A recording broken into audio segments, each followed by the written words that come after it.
Item ಯಾವುದೇ ಇರಲಿ try ಮಾಡಿ ಆಚಿ ಚಿಕನ್ ಮಸಾಲಾ. ಆಚಿ ಚಿಕನ್ ಮಸಾಲಾ. ಗಾಯಕಿ ಐಶ್ವರ್ಯ ರಂಗರಾಜನ್ ಅವರು ಜಾಯ್ನ್ ಆಗಿದ್ದಾರೆ. ಮೇಡಮ್ ನಮಸ್ತೆ. ನಮಸ್ಕಾರ ಸರ್. ನಮಸ್ಕಾರ. ಮೇಡಮ್, ಆಶಾ ಭೋಸ್ಲೆ ಅವರು ವಿಧಿವಶರಾಗಿದ್ದಾರೆ, ಹೇಗೆ ಸ್ಮರಿಸ್ತೀರಿ ಹೌದು. ಅವ್ರನ್ನ?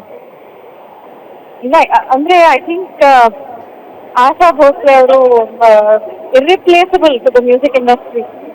ಯಾಕಂದ್ರೆ ಲೆಜೆಂಡರಿ ಸಿಂಗರ್ ಅವರು. ಹಾಗೆ Yes. ಎಷ್ಟು ಒಳ್ಳೆ ಒಳ್ಳೆ ಹಾಡುಗಳನ್ನ ಕೊಟ್ಟಿದ್ದಾರೆ. ಆ್ಯಂಡ್ ಆಸ್ ಅ ಸಿಂಗರ್ ಅವರ ಹಾಡುವ ಶೈಲಿ ಮತ್ತೆ ತುಂಬಾನೇ ವರ್ಸಟೈಲ್ ಆಗಿರುವಂತಹ ಹಾಡುಗಳನ್ನ ಹಾಡಿದ್ದಾರೆ. ಹಾಗೆ ಬಹುಭಾಷಾ ಗಾಯಕಿ ಕೂಡ ಅವರು. So I think irreplaceable. ಅವ್ರನ್ನ ರಿಪ್ಲೇಸ್ ಮಾಡೋದಕ್ಕೆ ಆಗಲ್ಲ. ಐ ಥಿಂಕ್ ಈ ಒಂದು ಟೈಮಲ್ಲಿ ಆಶಾ ಭೋಸ್ಲೆ ಅವರ ತರ ಇನ್ನೊಬ್ರು ಗಾಯಕರು ಇರೋದಕ್ಕೆ ಸಾಧ್ಯನೇ ಇಲ್ಲ ಅನ್ಸುತ್ತೆ. So it's an immense loss to the music industry. ನಿಮಗೆ ಅವರ ಫೇವ್ರೇಟ್ ಸಾಂಗ್ಸ್ಗಳು ಆ ಥರ ಅದನ್ನ ಶೇರ್ ಮಾಡ್ಕೊಳ್ಳೋದಾದ್ರೆ? ಆಕ್ಚುಲಿ ರೆಹಮಾನ್ ಸರ್ಗೆ ಒಂದು ಹಾಡು ಹಾಡಿದ್ದಾರೆ ಆಶಾ ಭೋಸ್ಲೆ ಅವರು, ಸೆಪ್ಟೆಂಬರ್ ಮಾದಮ್ ಅನ್ನೋ ಒಂದು ಹಾಡು. ಸೊ ಆ ಹಾಡು ಐ ಥಿಂಕ್ ನನಗೆ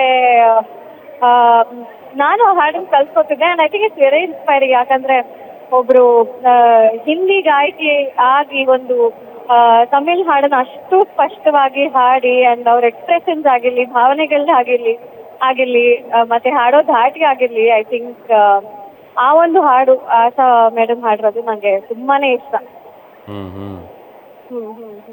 ಆಮೇಲೆ ನೀವು ಅವ್ರನ್ನ ಭೇಟಿ ಆಗ್ಬೇಕು ಅಥವಾ ಭೇಟಿ ಮಾಡಿದ್ರಾ ಅಥವಾ ಭೇಟಿ ಆಗ್ಬೇಕಂತ ಅನ್ಕೊಂಡಿದ್ರಾ? ಅಫ್ಕೋರ್ಸ್ ಸರ್, ಯಾರಿಗೆ ಆ ಆಸೆ ಇರಲ್ಲ. ಬಟ್ ಇಲ್ಲ, ಅನ್ಫಾರ್ಚುನೇಟ್ಲಿ ಯಾವತ್ತೂ ಮೀಟ್ ಮಾಡಕ್ ಆಗಿಲ್ಲ. ಅಂಡ್ ಅನ್ಫಾರ್ಚುನೇಟ್ಲಿ ಅವ್ರು ಹಾಡಿರೋದನ್ನ ಲೈವ್ ಕೂಡ ನೋಡಕ್ ಆಗ್ಲಿಲ್ಲ ನಂಗೆ. ಎಲ್ಲಾನು ಆನ್ಲೈನ್ ಅಲ್ಲೇ ನೋಡೋಂತ ಅವಕಾಶ ಸಿಕ್ಕಿದ್ದು. But yes, irreplaceable loss to the industry. And ಈಗ ರೀಸೆಂಟ್ ಆಗಿನೂ ನಾವು ಒಂದು ವಿಡಿಯೋ ಅವ್ರದ್ದು ರೀಸರ್ಫೇಸ್ ಆಗಿತ್ತು. ಅವ್ರು ಲೈವ್ ಆಗಿ ಹಾಡಿ ಪರ್ಫಾರ್ಮ್ ಮಾಡ್ಕೊಂಡು ಹಾಡ್ತಿದ್ರು ಆ ವಯಸ್ಸಲ್ಲೂ ಸಹ. So I think such an inspiration to all of us. So ತುಂಬಾ ದುಃಖ ಆಗ್ತಿದೆ ಅವ್ರನ್ನ ಕಳ್ಕೊಂಡಿರೋದು.